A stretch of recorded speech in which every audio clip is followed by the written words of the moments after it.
Hi there. In this video, we'll explore how layer height directly impacts print speed in 3D printing. In Bambu Studio, speed settings may not always adjust automatically, so understanding the logic behind this relationship is essential. Why does increasing layer height affect speed? Layer height defines how thick each printed layer will be. As layer height increases, the printer has to extrude more filament per second. Thicker layers, more material at once higher extrusion rate needed. However, your printer's hot end has a limited heating and melting capacity. If too much filament is pushed through too quickly, the plastic won't melt properly. The nozzle may clog. Layer bonding may fail, therefore.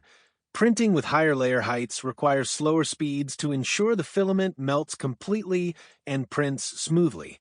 But doesn't print time get shorter? Yes, while higher layer height slows the print speed, the total number of layers needed decreases, meaning the overall print time often becomes shorter.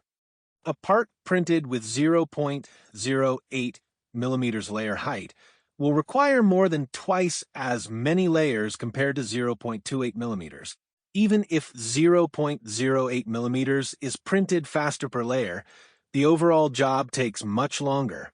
So, in many cases, a model printed with 0.28 millimeters layer height finishes faster, despite the slower movement speed. Of course, the actual difference varies based on the shape and complexity of the part. As you can see, layer height affects not only surface quality and speed, but also total print time.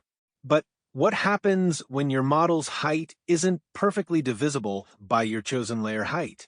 In the next video, we'll look into layer rounding logic and the precise Z-height feature, which ensures your model is printed with the exact intended height.